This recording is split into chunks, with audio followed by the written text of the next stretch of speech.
Merci Jérémy. Bonjour à toutes, bonjour à tous. Bonjour Olivier. Alors Olivier n'est pas tombé dans la potion magique, dans une potion magique qui lui a donné des super pouvoirs, mais dans une potion magique qui lui a donné des super pouvoirs, enfin pas physiques, mais comme illustrateur, comme auteur, et Olivier touche un petit peu à tout, c'est-à-dire à la bande dessinée, aux couvertures, à l'illustration de couvertures de livres, à l'illustration jeunesse. A aussi, donc Olivier a étudié le graphisme à l'école Estienne, qui est une école de graphisme à Paris, je crois que c'était un BTS, et travaille depuis 1997 comme illustrateur indépendant. Il a commencé à travailler pour le quotidien Libération, où il devait effectuer tous les jours une illustration pour un roman du Poulpe qui était créé, donc à l'époque c'était Jean-Bernard Puy. Depuis plus de 20 ans, donc Olivier travaille en alternance avec bande dessinée, livres jeunesse, couverture de romans, et il collabore depuis 10 ans au quotidien Le Monde, où il poursuit également des projets d'illustration dans d'autres domaines. Par exemple, dans le domaine du tourisme, il a créé une cinquantaine d'images de panneaux qui sont placés le long de l'autoroute en France pour promouvoir le tourisme dans les régions. Il enchaîne un projet de dessin animé avec Alain Gagnol comme directeur artistique, et il travaille aussi également en ce moment pour un projet d'adaptation en bande dessinée d'un livre de Marie Desplechin, donc un livre jeunesse. Olivier va nous parler de son parcours, de sa passion pour le dessin, comment elle est née. Il va nous montrer un peu quelles sont ses réalisations à travers un partage d'écran, et montrer un peu toutes les facettes de son métier. Donc, bonjour Olivier, je te laisse, pas la plume, mais la parole pour montrer un peu toutes tes réalisations. Eh bien, bonjour à tous. Je prends une souris en main, du coup, à la place de mon pinceau. Et j'espère qu'avec tous ces écrans partagés, quand je vais partager mon écran afin de vous montrer un petit peu une présentation à la fois de ce que je fais, de mon parcours et puis d'une réflexion que j'ai eue. Je pourrais aller un petit peu plus en détail, mais on va peut-être le brosser largement. C'est le processus de création. Je me suis intéressé à ça depuis quelques années maintenant. C'est vraiment se regarder pédaler au moment où on essaie de trouver une idée. Certains n'osent pas trop y réfléchir parce que c'est quelque chose d'assez sacré, mais je me suis permis, moi, en tous les cas, de temps en temps, de me dire, tiens, quand je travaille pour une commande pour le journal Le Monde, par exemple, ce qui m'arrive depuis maintenant presque plus de 10-12 ans, on a une journée, 2 jours pour trouver une idée, comment ces idées viennent. Donc, je m'amuserai un petit peu à vous présenter ça de façon sympathique à travers le PDF que j'ai préparé, qui n'était pas spécialement pour vous, mais qui s'adapte à toutes circonstances. Et puis, exceptionnellement, je vous montrerai peut-être mon prochain site Internet. Là, je me dis que je pourrais le partager aussi avec vous. Comme ça, on pourra aussi brosser plus largement les dernières productions sur lesquelles je suis en ce moment. Donc, on va se lancer. On a une grosse demi-heure, en gros, pour que je vous montre mon travail. Et puis, on pourra échanger aussi pour ceux qui ont envie de poser quelques questions. N'hésitez pas à m'arrêter si vous voyez que l'écran reste figé. Là, normalement, je passe sur un écran blanc, si tout va bien. C'était une présentation que j'ai faite pour des mutuelles en France qui se posaient des questions justement sur mon parcours. Et je commence avec une semaine culturelle qui s'appelle Itinéraire. C'était mon tout premier travail quand je suis arrivé à l'école Estienne à Paris. Est-ce que vous voyez tous cet écran Itinéraire, donc en fait, c'était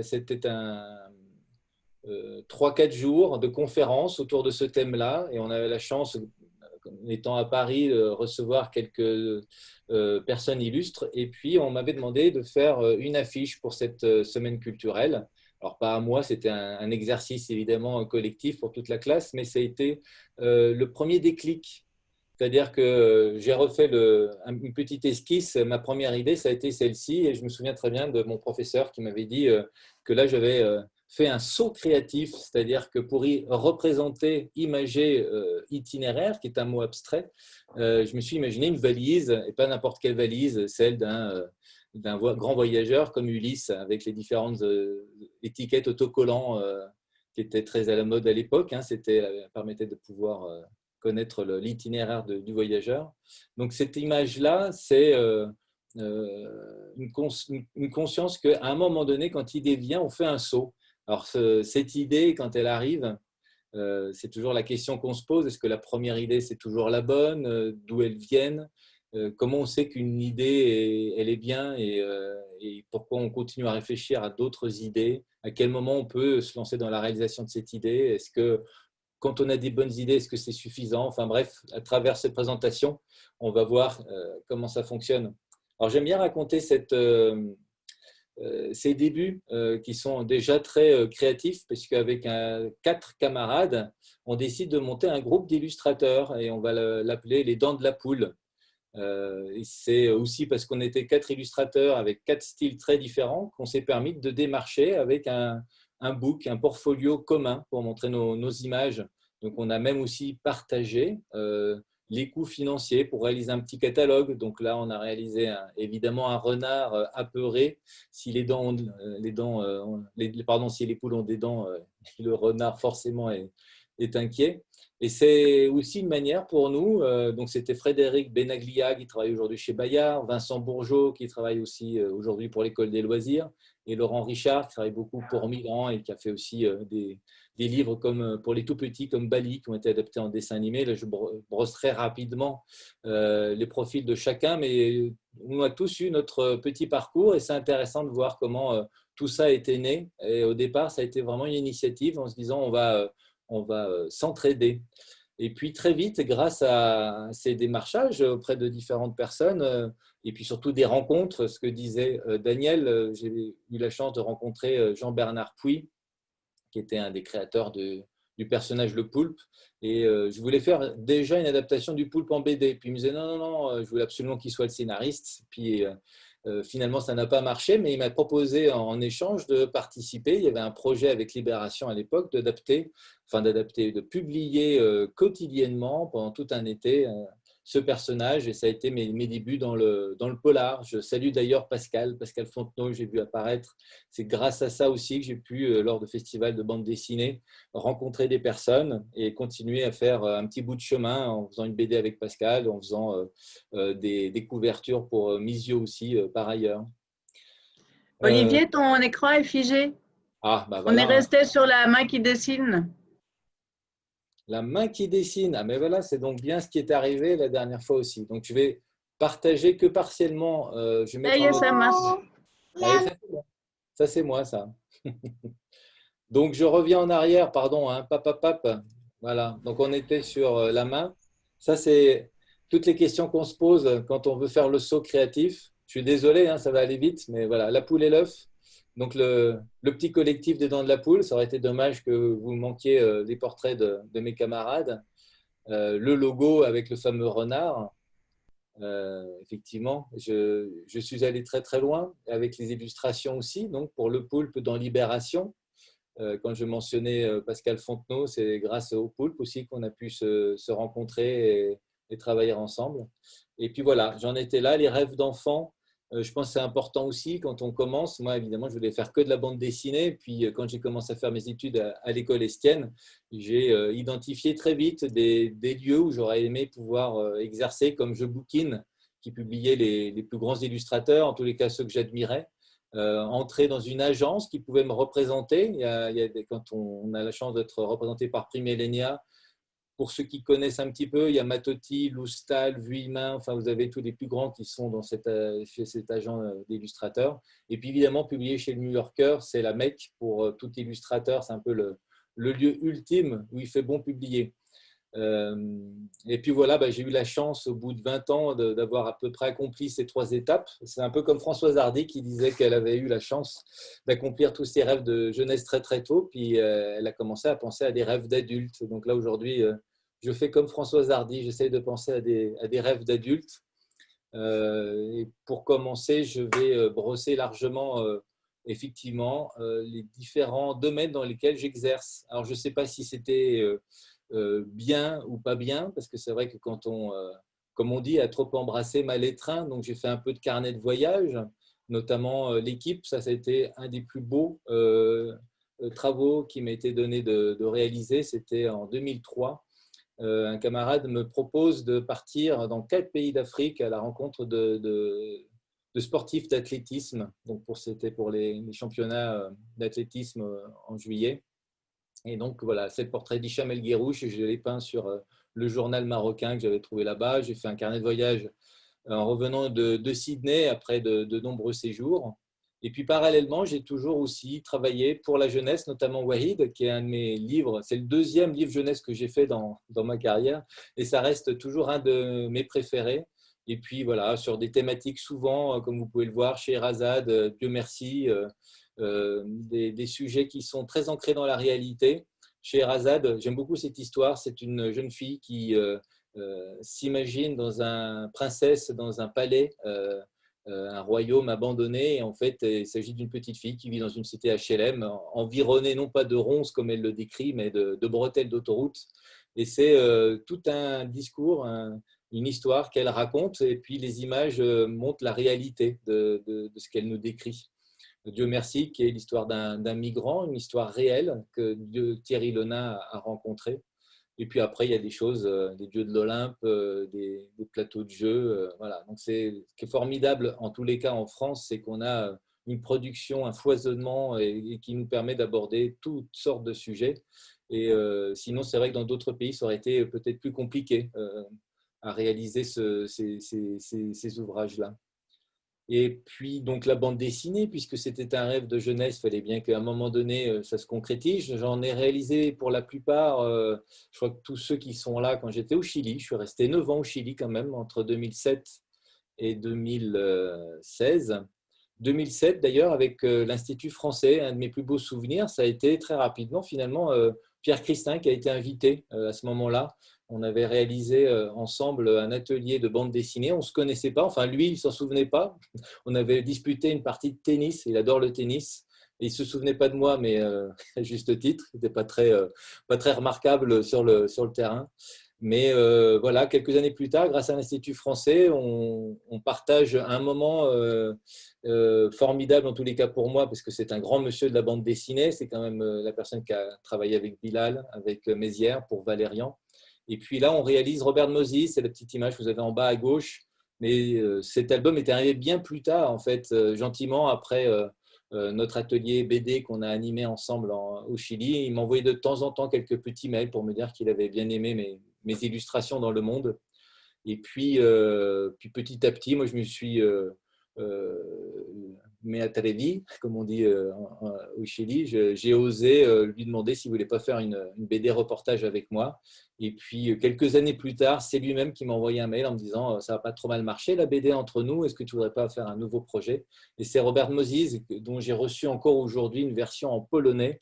Je pense que c'est la BD que j'aurais réalisée le plus traduit à ce jour. Donc voilà les illustrations presse dont je parlais. Pierre Christin, toujours très attentif à ses productions. Donc vous avez des sujets très, très variés. À l'époque, quand Macron se lançait à la présidentielle, apparemment c'était très difficile et puis on lui voulait beaucoup de mal. Donc il s'est transformé en poupée vaudou dans cette illustration. Vous avez le problème des prêts immobiliers, donc comment on peut se trouver enchaîné avec cette belle maison qu'on n'arrive plus à rembourser. Enfin bref, tout ça, c'est un travail que je vais vous présenter aussi dans les prochaines images, c'est-à-dire comment peuvent venir de telles idées. Donc, j'ai réfléchi grâce à un ami qui est coach dans l'univers des entreprises et il m'a aidé à réfléchir aux fondamentaux pour réussir à être créatif, en tous les cas se donner tous les moyens. Cette méthode DISPO, évidemment, derrière chaque lettre, c'est une idée que je lui ai transmise et qu'il a lui-même, comment on appelle ça, qu'il a nommé ainsi. Donc le D, c'est dépasser la contrainte. On va le voir en image, parce que c'est toujours plus rigolo quand on voit ça. C'est cette image du mur. La créativité, c'est aussi avoir une contrainte. Si on n'a pas de contrainte, je pense que c'est difficile d'être créatif. Donc comme disait Jean Tardieu, étant donné un mur, qu'y a-t-il derrière ? Voilà, moi quand on me demande de réaliser une illustration pour un article du Monde, j'ai un concept qu'il faut que je réussisse à traduire, il faut que j'arrive à synthétiser une idée. On me donne un format aussi, c'est une autre contrainte, c'est vertical, c'est horizontal, ça ne sera pas la même chose. Voilà, la contrainte comme étant, je dirais, un principe de base. Ensuite, ce que j'appelle l'inspiration externe, c'est qu'il faut évidemment se documenter. Aujourd'hui, grâce à Internet, on accède à beaucoup d'images. Je dis même comme Austin Kleon, c'est lui qui a écrit un livre qui s'appelle Still Like an Artist. Je dis même qu'on a le droit de voler les idées des autres. Après, ça dépend comment, évidemment. Il faut savoir le faire intelligemment. Mais voilà, les idées ne viennent pas toutes seules. On se nourrit d'idées des autres, de toutes sortes d'univers. Et puis, ce qui est important, ce qui doit toujours nous accompagner, c'est savoir se surprendre. Si on ne se surprend pas, il y a peu de chances que le lecteur soit très intéressé. Donc, pour moi, c'est toujours une des qualités que je recherche, réussir à me surprendre moi-même, donc pour pouvoir surprendre l'autre. Et puis, c'est associé, c'est aussi s'amuser. Si la contrainte est trop forte et parfois on perd du plaisir, il faut savoir renouer avec le plaisir pour pouvoir dépasser cette contrainte. Donc, ça veut dire retrouver son âme d'enfant. Il y avait un jeu qui était très intéressant quand une personne avait réalisé une conférence. Il s'agissait on avait un papier, on avait un crayon, et puis il proposait en 30 secondes de faire le portrait de son voisin dans une immense salle. Donc évidemment, le chrono est parti, on a 30 secondes pour faire le portrait de son voisin, puis à la fin des 30 secondes, on pouvait entendre déjà des rires gênés, tous les gens qui étaient là, parce que déjà, ils avaient réussi à faire un dessin, mais quand ils voyaient le portrait, ils disaient que ça ne ressemblait pas trop à la personne qui était à côté d'eux. Et ce que disait le conférencier, ce qui était intéressant, c'est que ces sourires gênés, c'est vraiment lié à un moment donné au qu'en dira-t-on, pourquoi un enfant de 4 ans, quand on lui demande de faire un portrait, il vous fait le portrait sur un grand format, et puis sans aucune gêne, il va vous le montrer en étant très très fier. Et il y a quelque chose qu'on perd dans les années, c'est un petit peu ce regard critique. Alors, est-ce que c'est à cause de l'école? Est-ce que c'est les parents, l'entourage? Donc, je crois que ce qui est très important, c'est de continuer à prendre plaisir sans se laisser dominer par le regard des autres. Et puis, dernière chose, dans la méthode DISPO, c'est aussi oser s'ennuyer, ce qui semble complètement fou quand on est pris par le temps, notamment quand il y a une commande pour la presse. Mais ça fait partie aussi de cette logique de la création où il faut savoir prendre le temps, c'est-à-dire, on parle de la divergence, c'est vraiment partir dans tous les sens. Alberto Montt, qui est un illustrateur connu au Chili, me disait que parfois, lui, il jouait aux jeux vidéo, puis derrière, le cerveau, il travaillait par rapport à la commande. Moi, je ne peux pas faire ça, mais il y a des personnes, dans mon cas, c'est plutôt me promener. Et à un moment donné, je pars, je marche. Je vais même parfois dans des supermarchés, dans un lieu qui, a priori, n'est pas forcément une source d'inspiration par rapport au sujet dans lequel je travaille. Mais il y a quelque chose qui se connecte à un moment donné. Quand je rentre, je reviens avec d'un seul coup une idée brillante qui est arrivée. Puis c'est parce que j'ai pris le temps entre guillemets, de m'ennuyer, en tous les cas, de réfléchir plus à mon sujet, mais voilà, à laisser passer les choses. Le cerveau est assez extraordinaire de ce point de vue-là. Alors, par exemple, voilà, les panneaux autoroutiers, je vous montrerai des images. Alors là, c'est le niveau zéro de la créativité parce qu'il n'y a pas une idée à trouver. Il s'agit de représenter un lieu. Ce sont les panneaux couleur chocolat qu'on trouve sur les autoroutes en France qu'il a fallu illustrer. Donc, ça, c'est une commande que j'ai reçue. Mais les contraintes sont assez fortes dans le sens où vous avez un format, il faut respecter une charte couleur et puis surtout, il faut que ça soit lisible en 2 secondes. Donc là, par exemple, des panneaux autoroutiers à l'approche de Dijon, vous avez la tour des Ducs de Bourgogne et puis une future cité de la gastronomie qui est en train de se monter encore. Donc voilà, il a fallu respecter le cahier des charges, évidemment toujours la couleur chocolat qui est la couleur des codes autoroutiers sur la sécurité des autoroutes, ça c'est important. Et puis il y avait un peu de jaune, un peu de bordeaux, on pouvait aller un petit peu plus loin. Ça, c'est par exemple toutes les esquisses pour arriver au sujet final. Voilà, donc là, je vais passer rapidement sur la méthode, enfin pas une méthode, mais disons un constat. Le sprint et le marathon, ce sont deux deux idées qui viennent d'une lecture d'un livre de Murakami, que j'avais lu d'ailleurs aussi au Chili, que j'adore, parce que Murakami est un grand coureur de fond, et puis évidemment l'écrivain que beaucoup connaissent. Et, euh, et donc, il y avait cette idée que, par exemple, dans le sprint, il s'agit d'une commande presse. Là, j'ai 3 heures. Ça m'est arrivé de devoir faire et rendre une image en 3 heures, et en général jusqu'à 2 ou 3 jours maximum, de trouver une idée. Alors là, en l'occurrence, je vous mets dans un cas de figure. On m'envoie cette mise en page pour un sujet sur les formations et notamment cette idée de la difficulté pour les jeunes à trouver un contrat à durée indéterminée. Donc souvent, on s'aperçoit que les jeunes sortent de leur école après un stage et puis ils font des CDD et puis après ils reviennent vers d'autres formations. Et puis, donc s'il y avait une espèce de cercle vicieux comme ça, et donc les jeunes diplômés n'en sortent pas. Et cette idée du cercle vicieux, ça m'a fait tout de suite penser à une gravure de Escher, celle de ce personnage qui semble monter, ou si on prend l'autre, qui semble descendre éternellement avec une petite astuce dans la perspective. On se rend compte que cette personne qui monte ne fait que monter sans jamais réussir à passer à un niveau supérieur. Et là, c'est l'adaptation en illustration pour réussir à montrer comment on pouvait passer de formation en stage, puis en CDD et reformation. C'est malheureusement un sujet qui est toujours actuel. Enfin, celui-ci, j'ai dû le faire en 2010 ou 2012. Et pareillement, donc voilà, ça c'est pareil, c'est des sujets qui sont tellement des cadeaux quand un opposant à Poutine est emprisonné pendant 7 ans et puis arrive au terme de ces 7 ans un nouveau jugement et on le recondamne à 7 ans. Donc c'est vraiment cette idée des poupées russes où il en reprend encore pour 7 ans et on peut imaginer qu'au bout de 7 ans, on va lui trouver encore une raison pour rester en prison. Là, ce sont 2 autres images qui ont tristement des sujets difficiles parce que c'est lié à notre histoire, les camps de concentration d'Auschwitz à droite, mais aussi des camps de concentration moins connus pour des gitans. Il y a d'ailleurs, pour arriver à cette idée de couverture de livre, c'est une couverture pour adolescents chez Oscar. Ces camps de concentration pour les gitans, donc l'idée de la guitare, hein, les cordes de guitare qui sont en fait les fils barbelés de 5 ans de concentration.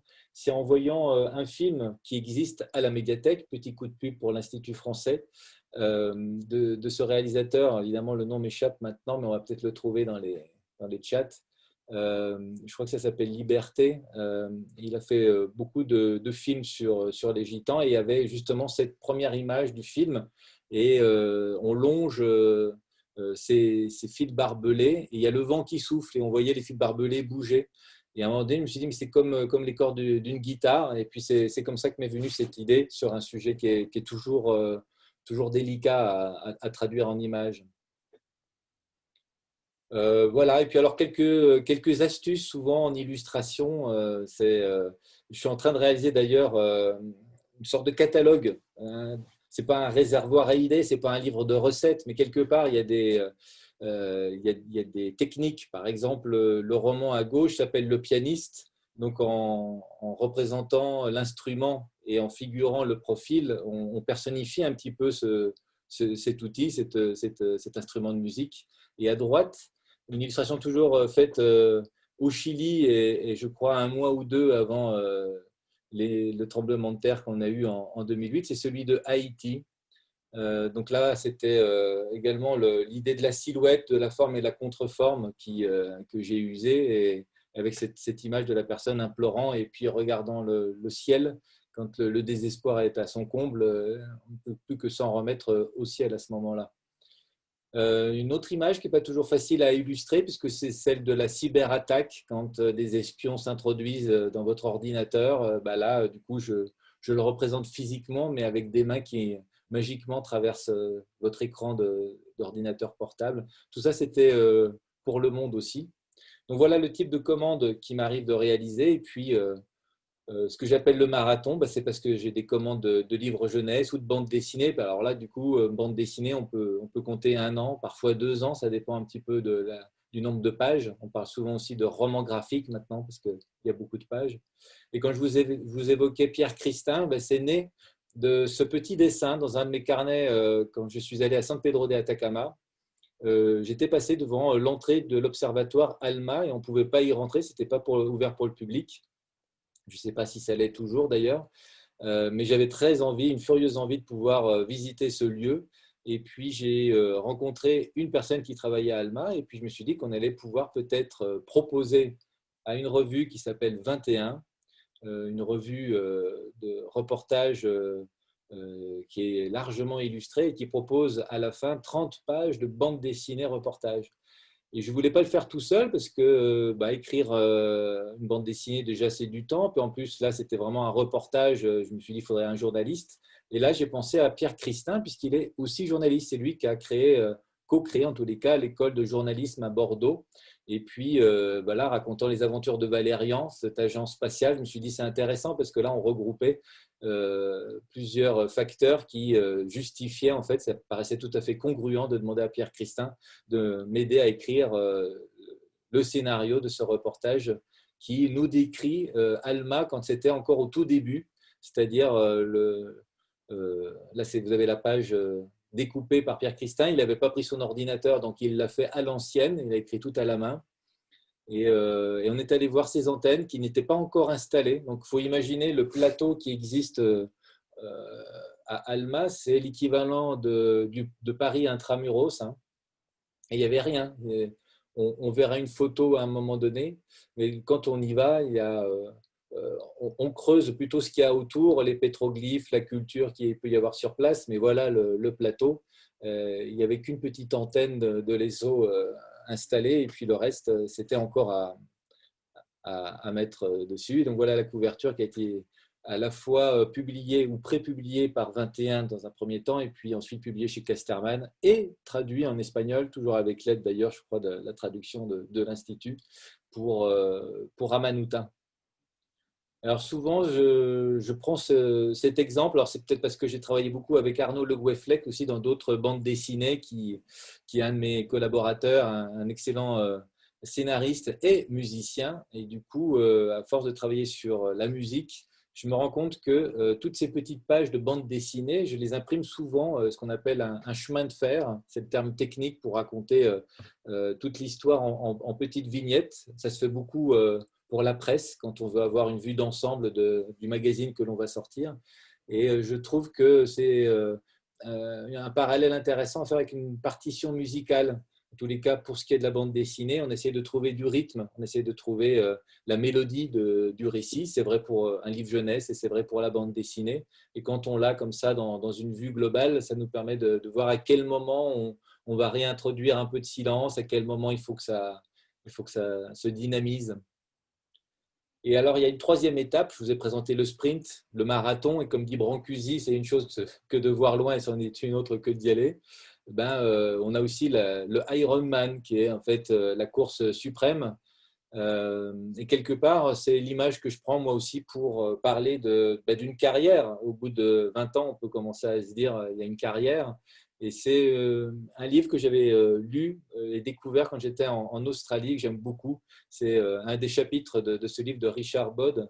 Et c'était que le chemin le plus court d'un point à un autre, c'est le zigzag. Alors lui, il le racontait parce qu'en fait, c'est un fan de navigation. Et c'est vrai en bateau que pour tenir le cap, on est obligé de zigzaguer.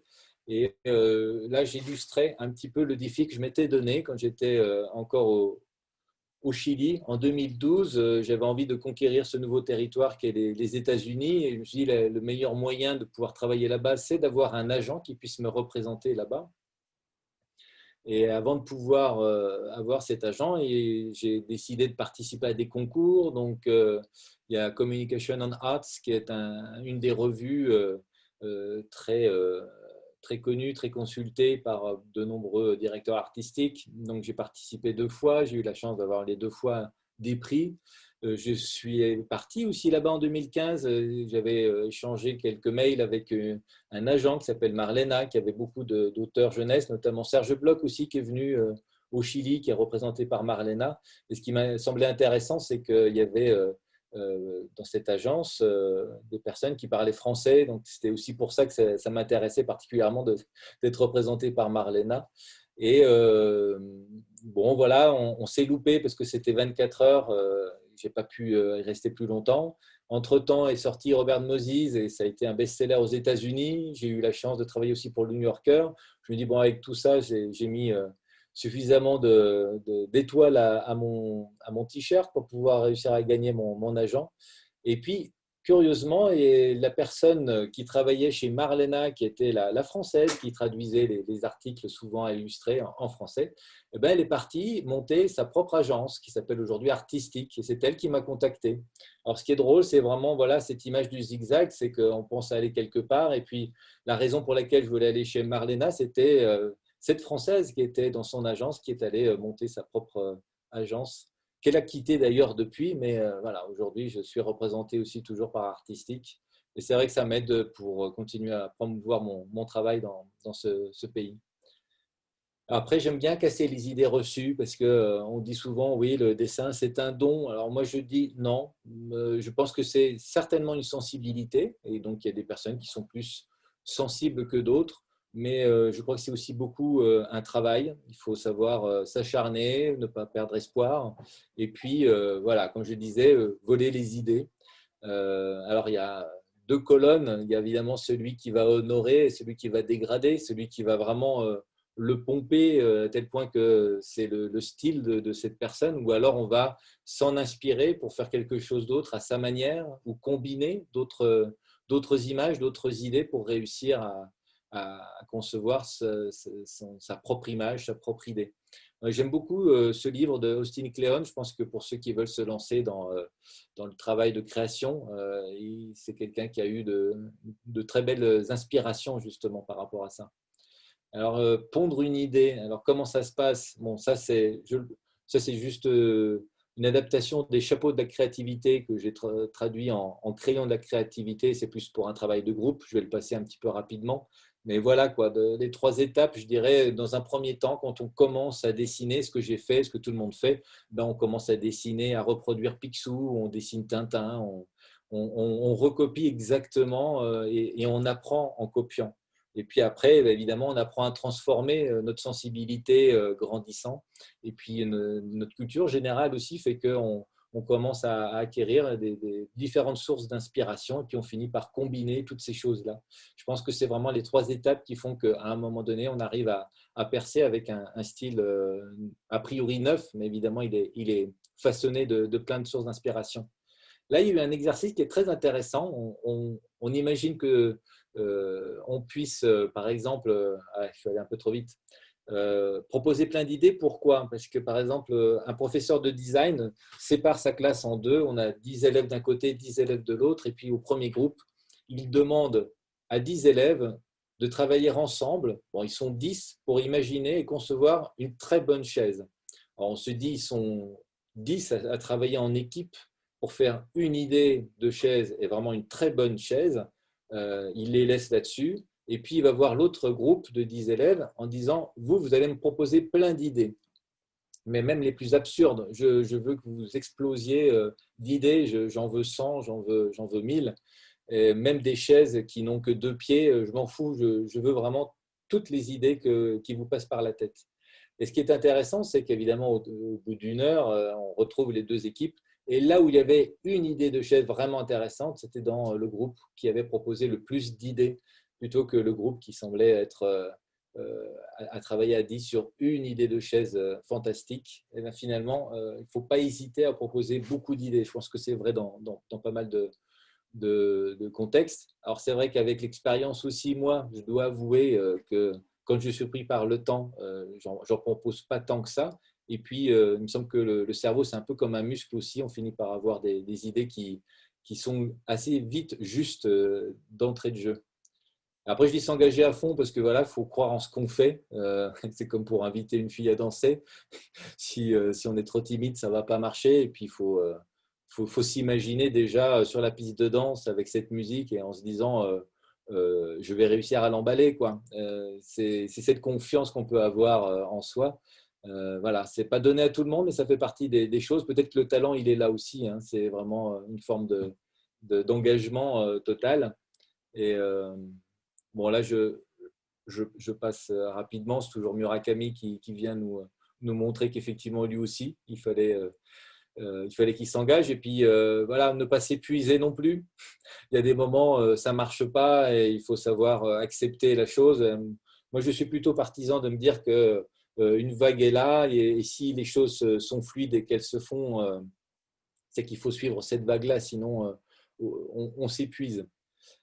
Encore Murakami. Là aussi, c'était intéressant. Murakami, il est à contrario de ce que j'imaginais, c'est-à-dire que quand on est dans l'inspiration, on se dit qu'on pourrait travailler toute la nuit. Et lui, non, il s'arrêtait. Je crois qu'il y a un autre écrivain qui faisait la même chose. Il s'arrêtait même au milieu d'une phrase. Il n'avait pas mis de point pour le reprendre le lendemain, pour le reprendre avec la même envie, puis je dirais même avec la frustration de la veille et de poursuivre comme ça son énergie. Et en fait, Murakami qui fait des 5 km ou 10 km par jour, confessait aussi que parfois quand il se sentait bien, et il en faisait parfois 12 ou 15, mais que le lendemain, il le payait et qu'il n'en faisait plus que 3 ou 4. Et c'est vrai que je m'en suis rendu compte aussi, moi quand je suis sur des projets de bande dessinée, je fais mes 10 pages par semaine. Et si à un moment donné, j'en faisais 15, je sais que je vais galérer les 2 semaines qui vont suivre. C'est vraiment ménager sa monture. Je crois que c'est vrai. Il y a aussi des limites au corps humain à savoir respecter. Puis voilà, renverser les codes, c'est ce que je disais, c'est se surprendre, c'est trouver un point de vue original et amusant. Voilà, la créativité, c'est l'intelligence qui s'amuse, une phrase qu'on retrouve un peu partout d'Albert Einstein. Et puis voilà, la bienveillance, quand je disais qu'il fallait oser se mettre sur la piste de danse, c'est aussi parce que beaucoup de gens qui m'ont accompagné pendant toutes ces longues années ont su m'apporter toute la confiance et la bienveillance. Et ça, je pense que c'est un point important. Donc voilà, rapidement esquisser mon parcours. Je ne sais pas si… Merci Olivier, mais c'est un parcours, je veux dire, tu es jeune et tu as un long parcours très varié. Et vraiment, félicitations. On a une question dans le chat. On nous demande, Swazik nous demande comment s'est passée ta collaboration avec Dominique A pour la bande dessinée. Donc, qui a contacté qui, comment s'est définie l'histoire, qui n'est pas autobiographique. Est-ce que tu peux nous raconter un petit peu pour cette bande dessinée, donc Dominique A? Oui, d'autant qu'il y a une anecdote qui est plutôt rigolote, parce que c'est vrai qu'avec donc Arnaud Le Gouefflec, je l'ai cité parce que c'est un de mes camarades, on a fait d'abord Topless, une bande dessinée publiée chez Glénat, puis on enchaîne avec Le Chanteur sans nom, qui est un chanteur qui a vraiment existé, un chanteur de charme dans les années 30, 40, qui chantait masqué déjà à l'époque, grand ami de Aznavour et qui a fait partie de la petite famille d'Edith Piaf, mais qui était aussi un gros flemmard. En fait, il avait un énorme poil dans la main. Et donc, ce livre a pas mal de succès. En tout cas, il est très accueilli, très bien accueilli par la presse. Il est sélectionné pour avoir un prix à Angoulême qu'on n'aura pas, mais déjà faire partie de la sélection, c'était une grande chance. Et donc, l'éditeur nous met un peu la pression en disant, bon, maintenant, les gars, pour votre prochain sujet, il faudra faire aussi bien. Et je me souviens très bien de la scène où on se retrouve avec Arnaud après ce rendez-vous. Moi, j'étais venu sur Paris exprès, lui habite Brest, et on va dans un petit parc sur un banc. Puis on commence à se dire, bon, qu'est-ce que tu as envie de faire toi? Donc, oui, Arnaud, lui, musicien, il aime bien le monde de la musique. On pourrait trouver quelque chose autour de ça, comme Le Chanteur sans nom. On pourrait peut-être quelque chose de plus contemporain. Moi, je lui disais que j'aimais bien les polars. On pourrait peut-être faire un chanteur français qui est menacé de mort. On pense aussi à John Lennon, quoi, qui s'est fait assassiner, tuer comme ça. On s'est dit, bon, alors un chanteur français qu'on a envie de tuer. Alors là, la liste, elle était longue. On commençait à lancer plein de noms. Et puis, à un moment donné, Arnaud dit Dominique A. Et là, il y a un grand blanc. C'est vraiment comme dans les bandes dessinées. Hein. Il y a une case muette. Et puis après, on éclate de rire parce qu'on se dit, mais qui pourrait en vouloir à Dominica à cette époque-là et encore aujourd'hui un peu? C'est quand même un chanteur qui a marqué la scène de la chanson française, mais peu de gens le connaissent. Il n'avait pas eu encore sa victoire de la musique en 2014. Et quand on le connaît, ce qui était le cas de Arnaud Le Gouefflec, puisqu'il avait il avait composé des chansons pour une chanteuse et elle avait demandé à Dominica de chanter deux de ses titres. Et c'est quelqu'un d'extrêmement humble, de gentil, qui vraiment… et donc voilà, le fait que ça nous a fait rire, on s'est dit, voilà, on va faire J'aurai ta peau, Dominica. Ça commence comme ça, c'est une lettre de menace que Dominica reçoit. Et comme donc Arnaud le connaissait, on a demandé évidemment l'autorisation de raconter une histoire totalement stupide, mais en s'inspirant un petit peu de sa carrière de chanteur. Mais ça, évidemment, ça n'a rien à voir avec sa vie personnelle. Et puis, bah, il nous a répondu gentiment ça, littéralement, en disant si c'est une histoire totalement fictive, je ne vais pas ramener ma fraise. Donc, il nous a fait confiance jusqu'au bout. Il connaissait. C'est un grand fan de bande dessinée. Je l'ai rencontré d'ailleurs encore au dernier festival de bande dessinée parce qu'il faisait partie c'était un des membres du jury du prix d'Angoulême. Et il a été d'ailleurs une nouvelle fois dessiné par un autre artiste. Je crois que je ne sais plus si c'est un des deux, c'est Berberian ou c'est Dupuis, mais il me semble que c'est Berberian qui fait un livre sur la créativité. Et lui, en tant que chanteur et musicien aussi, plutôt, voilà, ça l'intéressait d'échanger à ce sujet avec Dominique A. Voilà un petit peu rapidement brossé l'anecdote. L'histoire un peu de cette bande dessinée. Nous avons une autre question de Thomas Vogel. Thomas demande si tu es... alors Thomas, j'ai vu que c'était un très jeune garçon. Thomas, il aurait pu poser sa question lui-même, mais bon, il demande si en ce moment tu es en train de travailler sur une bande dessinée et à ce moment-là, laquelle? Ouais. Alors la bande dessinée, ça aussi, c'est intéressant. Quand je disais ménager sa monture, je crois que moi, je n'ai pas réussi à le faire. J'ai eu pendant 2 ans un petit coup de fatigue. C'est vrai que c'est un travail très chronophage. Et finalement, comment dire, après, il y a aussi un travail qui s'est imposé à moi, qui est celui des commandes de presse. Donc, je réalise beaucoup de commandes de presse, que ce soit pour La Croix Magazine. On a la chance en plus d'avoir beaucoup de magazines qui maintenant demandent à des illustrateurs d'illustrer leurs articles, au détriment de la photo parfois, sans doute. Mais je sais que l'Express aussi, maintenant, fait beaucoup de sujets très illustrés. Donc, j'ai commencé depuis 2 ans à ne répondre que à des commandes de presse. Donc, j'ai laissé la bande dessinée de côté, un petit peu fatigué. Et je m'y remets, mais toujours à reculons. Et puis, c'est en fait, de manière assez, pareil, une anecdote qui est amusante. Je voulais encourager ma fille à lire un peu plus de romans. Donc, je vais me renseigner à la médiathèque à Angoulême, qui s'appelle l'Alpha. Et je me fais recommander une dizaine de livres et je repars avec ces bouquins. Puis je les montre à ma fille, je les fais tourner. C'est Inès, donc Antonietta connaît bien Inès puisque c'était son professeur au lycée français. Et puis à un moment donné, je tombe sur un qui a l'air de l'interpeller. Puis comme je fais souvent, je lis le premier chapitre pour la laisser lire toute seule la suite. Mais là, je l'ai lu complètement. C'était le roman de Marie Desplechin qui s'appelle Babyface et qui m'a vraiment épaté parce que c'est une sorte d'haïku. Tout est très simple, tout est à sa place. Il y a peu de détails et tout est très fort. Il y a une belle rencontre entre une fille qui est détestable, elle crache par terre, personne ne l'aime, elle est un peu grosse, elle n'est pas très sympathique a priori. Et puis quand il y a un accident, parce qu'il y a beaucoup de violence dans le collège, il y a un vrai gros accident. Et évidemment, tout l'accuse alors qu'elle est totalement innocente. Mais il y a une très belle rencontre aussi entre un surveillant de supermarché qui lui dit non, tu n'es pas grosse, tu es puissante. Et ce petit détail comme ça va l'amener petit à petit à avoir une autre image d'elle-même. Et puis je vous raconte pas la fin quand même, hein, parce que sinon ça ne Tout sert à plus à rien que fait. je fasse la BD. Alors, David demande comment se passe la journée type de travail d'Olivier. Ah, alors oui, ça c'est. Est-ce qu'il y a une journée type? Je dirais qu'il y a une journée type depuis que je suis papa. Donc, évidemment, dès que j'ai fini de déposer mes enfants, bah, je vais à mon atelier. J'ai la chance aujourd'hui, après cette résidence d'artiste, je ne sais plus si c'était avec vous que j'évoquais ça, quand j'ai quitté le Chili en 2016, j'ai postulé pour une résidence d'artiste à Angoulême. Et donc, j'ai eu un atelier formidable. Et puis, quand j'ai dû quitter cet atelier, je me suis rapproché de Prima Linea, donc, dont j'évoquais, c'était des agents à l'époque. Et puis après, moi, je les ai quittés parce qu'en fait, ils se sont mis de plus en plus au dessin animé, à l'animation.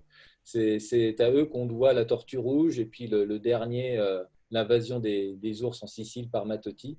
Et donc là, ils commençaient à vraiment faire beaucoup trop d'animation et donc à plus trop représenter leurs auteurs. Donc j'ai changé d'agent.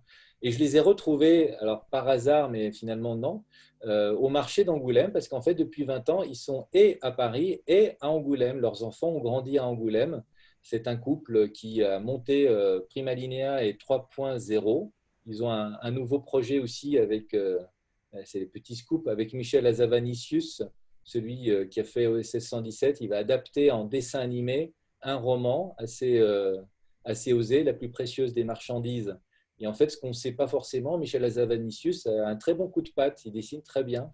Et donc, ça, c'est un des prochains projets de ce studio. Et à Angoulême, ils ont un énorme espace. Et puis, ils m'ont proposé de louer chez eux une pièce. Il y a c'est un ancien hôtel. Et il y a en forme de U. Et il y a tout un étage qui est vide. Et donc, moi, je suis là dans ma petite pièce pour travailler.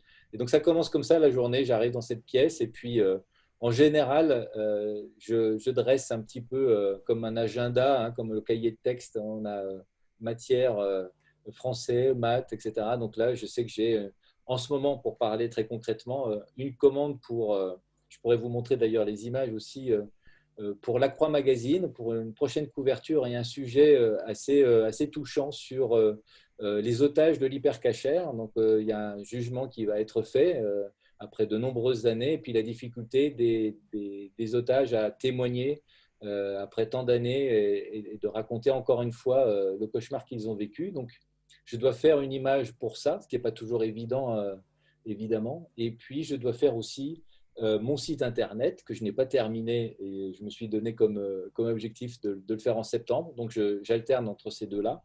Évidemment, la bande dessinée de Marie Desplechin. Donc là, j'ai commencé à crayonner quelques personnages.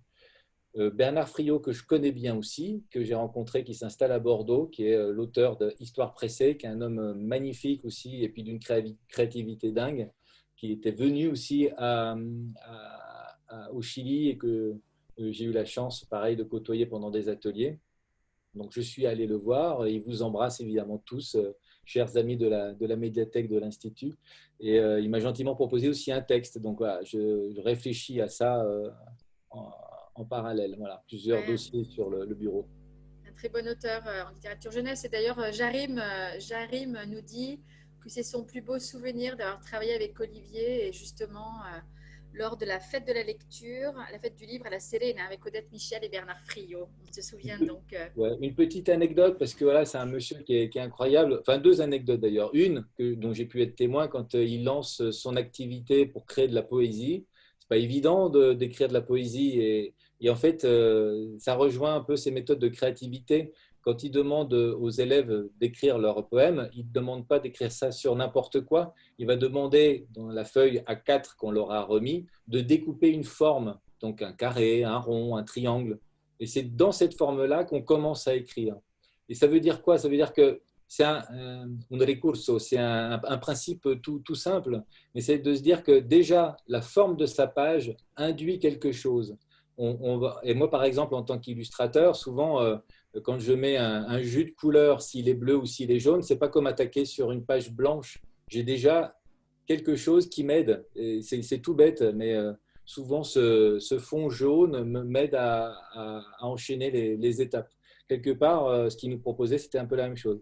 Et une autre anecdote encore, parce que donc, quand on s'est vu à Bordeaux, cet homme qui rencontre tellement de gens en Italie et ailleurs, racontait aussi que quand il proposait ces rencontres, il demandait à l'enseignant que chaque enfant revienne avec un livre, chaque enfant et chaque parent d'ailleurs, parce qu'il insiste souvent à faire des rencontres et avec les enfants et avec les parents quand c'est possible.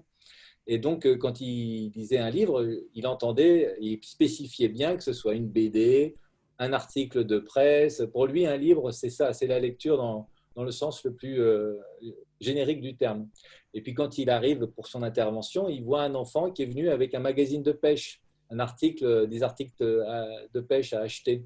Donc, tout de suite, il se dit, bon, le gamin, il avait oublié, il a pris le premier truc qui traînait sur sa table. Et il lui pose quand même la question en disant qu'est-ce que ça évoque pour toi, ce magazine? Et donc, l'enfant ouvre le magazine, qui est d'ailleurs un fort joli magazine, paraît-il, et chaque chapitre sont alternés par des grandes photos noir et blanc. Et l'enfant s'arrête sur une image et on voit sur un énorme lac une petite barque et puis deux silhouettes, une un peu plus grande que l'autre. Et l'enfant dit, voilà, moi, je partage cette passion qu'a mon papa, on va faire de la pêche tous les deux et tout. Puis il continue à discuter avec lui. Puis en fait, cet enfant, évidemment, les parents sont divorcés Et donc, ce moment-là représente quelque chose de très, très fort pour cet enfant. Et donc, de conclure, en fait, Bernard dit c'est ça aussi qui est important pour lui, la lecture, c'est aussi cette capacité à vivre ses émotions, même à travers une photo tirée d'un magazine. Olivier, une autre question de Thomas qui demande quelle est la partie la plus difficile quand tu dessines? Quelles sont les difficultés que tu rencontres, les plus grosses difficultés, disons? Ouais. Et elles sont diverses, évidemment. Quand le sujet est compliqué, euh, ça peut être très vite cassant. En général, je trouve vite des idées. Aujourd'hui, ma partie la plus difficile, parce que, encore une fois, hein, le cerveau, c'est vraiment comme un muscle, c'est comme un musicien. À force de chercher des idées, à un moment donné, elles sont de plus en plus fluides. Donc, parfois, l'idée vient très, très vite. Et c'est justement parce qu'elle est venue très, très vite que parfois, j'ai du mal, moi, à la finaliser. J'ai envie de passer à autre chose. Je sais qu'un dessinateur comme Loisel, pour avoir vu ses storyboards, c'est-à-dire c'est un découpage au crayon de toute sa bande dessinée. Avant de se lancer dans une bande dessinée, on écrit le scénario et puis on fait un storyboard et ça nous permet de savoir combien de pages va faire la bande dessinée. Et ces storyboards sont tellement justes, sont tellement forts qu'ils pourraient se suffire à eux-mêmes. Et je pense que c'est a priori ce qui se dit lui-même, parce qu'après c'est toujours très compliqué ensuite de passer à l'ancrage et puis de mettre de la couleur, enfin de rendre la chose un petit peu plus grand public, quoi. Et quelque part, moi, ma difficulté, curieusement, c'est à un moment donné de finaliser les choses, de rendre plus accessible l'idée que j'ai eue. Et on reçoit beaucoup donc, de messages de félicitations. Mia qui demande même si elle pourrait t'aider pour le site web. Je ne sais pas si tu connais C'est Mia. sympa. D'autres personnes qui vraiment parlent de ton travail en disant que c'est vraiment excellent. Est-ce que vous avez d'autres questions à poser à Olivier? Il y a Safia. Oui, si tu me permets. Merci. Oui, j'ai écouté attentivement ce que tu disais sur le, la formation, enfin en tout cas le travail, la nécessité de beaucoup travailler, hein, que les choses ne viennent pas de façon magique. Se faire confiance, j'ai retenu aussi. Rendre propice l'amusement, hein, je sens aussi que s'amuser stimule la créativité. Et je voudrais savoir si justement, toi qui a été formé en France, est-ce que la formation académique est propice à cela? Est-ce qu'elle aide les étudiants à atteindre cette créativité par ces biais? Ah, là, c'est une question de rencontre, hein, tout dépend du prof que vous allez avoir. Moi, je dirais, pour résumer très rapidement, mais je pense que j'ai eu deux étapes et deux belles rencontres, enfin trois, allez, on va dire, parce que j'avais quand même un professeur en art plastique pendant mes années du lycée qui déjà nous sensibilisait à des sujets liés à l'image et au sens de l'image, avec vraiment une thématique de sémiologie, etc., qui était extrêmement poussée. Donc, je crois que ça m'a donné des armes pour pouvoir ensuite entrer dans l'école à Paris. C'est-à-dire que je savais à la fois dessiner plutôt juste, de manière juste, mais surtout de pouvoir raconter pourquoi cette image fonctionne. Donc ça, ce professeur était important. Et puis dans les mêmes années, professeur de philosophie, ça c'est plutôt rigolo parce que ce prof était un ancien moine qui est tombé amoureux, puis qui a décidé de sortir des ordres. Et ben ça vous fait un professeur de philo complètement hors norme. Et je crois qu'il m'a donné, pareil, des leçons de vie de manière beaucoup plus large, mais de connaissance de soi qui ont fait que ma personnalité est celle qu'elle est aujourd'hui. Et puis, de professeur de communication qui était très branché programmation neurolinguistique, qui avait justement cette bienveillance-là, qui savait trouver les mots justes, et puis qui, à mon sens, a su me transmettre tout son savoir-faire à un moment pareil ces premières années sont vraiment importantes. Donc voilà, ces trois rencontres, à mon avis, ont vraiment été décisives. Et j'ai eu d'autres professeurs qui étaient de bons professeurs aussi, mais qui n'arrivaient peut-être pas forcément à faire passer les choses de la même manière. Merci Olivier. D'autres questions? Profitez-en, il nous reste quelques minutes. Je peux vous partager aussi, donc, ah oui, peut-être Jérémy aussi, mais sinon, il y avait, comme je vous disais, mon site internet ou les quelques travaux sur lesquels je Ouais. suis en ce moment, si jamais ça intéressait des gens. Sinon, une question de Maria-Inès Pinto qui demande quel matériel tu utilises, si Ah oui, feutre, aquarelle, crayon, collage. Voilà. là, c'est drôlement intéressant parce que c'est vrai que c'est un sujet que je n'ai pas abordé. Et en fait, lié à ma formation de graphiste, j'ai beaucoup aimé tout ce qui est sérigraphie. Donc, en fait, un usage très modéré de la couleur. On fait 2 ou 3 couleurs, une image simple, très en aplat. Et moi, je suis arrivé au moment où l'ordinateur proposait des logiciels qui facilitaient ça. En fait, sans passer par une vraie sérigraphie, on pouvait avec un scanner. Donc, moi, je faisais mes tâches en noir et blanc. Je peux vous montrer d'ailleurs là. Qu'est-ce que j'ai? Par exemple, vous voyez, par exemple, là, je suis en train de faire donc, pour l'hypercachère un caddie, mais je le fais en plusieurs étapes. Donc, je suis quand même sur du pinceau. Je scanne et puis ensuite, je choisis les couleurs sur l'ordinateur. Mais la première étape, c'est toujours du pinceau. J'ai peut-être quelque chose de plus rigolo à vous montrer, mais enfin, voilà, quoi, c'est des personnages comme ça. Donc, je fais mes petites esquisses. Par exemple, ça, c'était toutes les esquisses que on voit peut-être pas très, très bien, mais là, j'avais imaginé, par exemple, un caddie retourné sur un groupe de gens. Et le caddie retourné sur un groupe de gens se transforme en piège, évidemment. Là, ils sont prisonniers, ils sont pris en otage. Donc voilà comment les choses s'articulent. D'accord. C'est, Je suppose que quand tu dessines enfin, c'est pas un feutre, tu disais que c'était à la plume, c'est ça? oui, alors Les attendez, aplats, tu les ajoutes pour les couleurs à 2 l'ordinateur sur secondes. Photoshop? Oui. Ça, c'est l'outil de référence, c'est voilà, le carnet de dessin.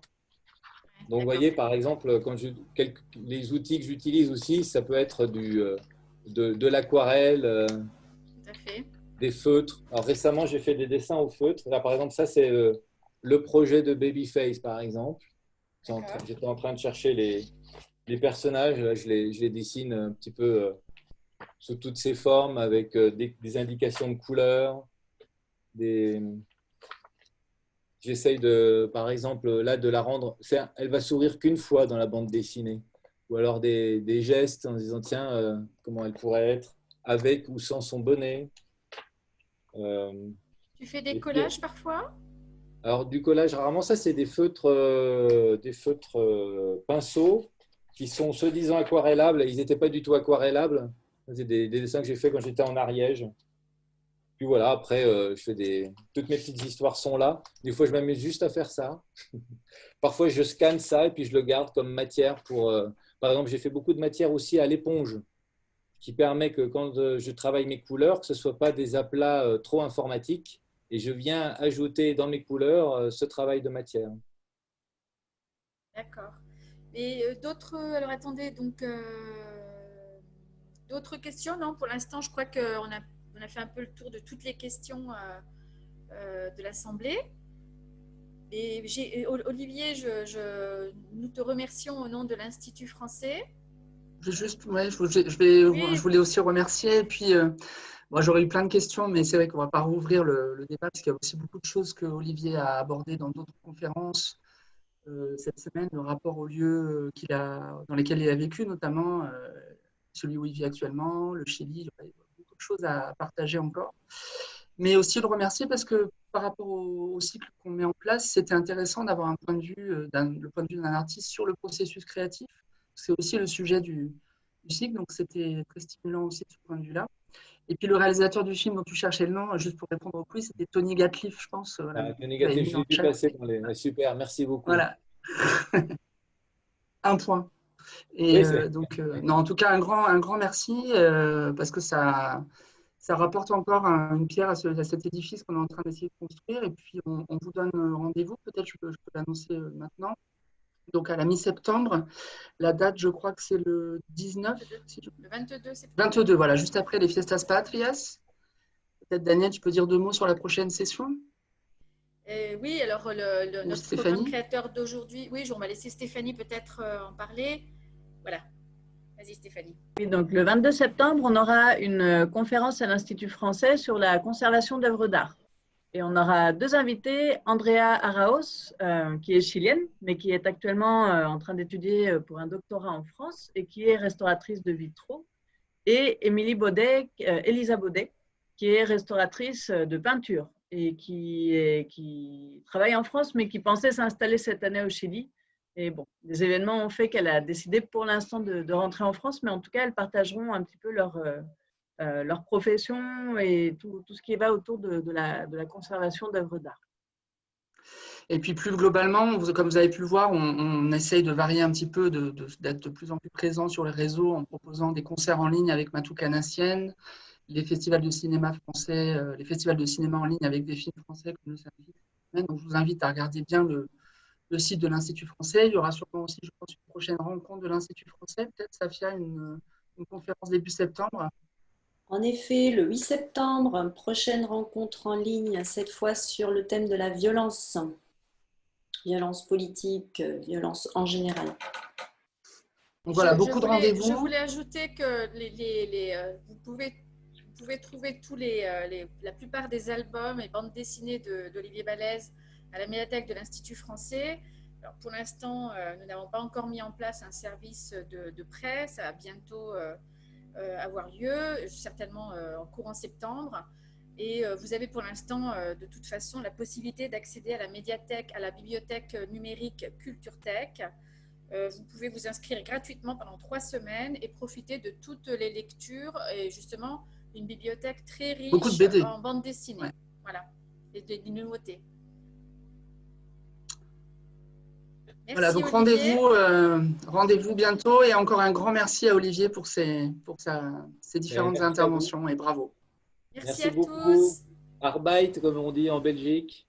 Au revoir. Des bisous à tous. Au revoir. Hasta luego. À bientôt. Au revoir. Au revoir. Au revoir.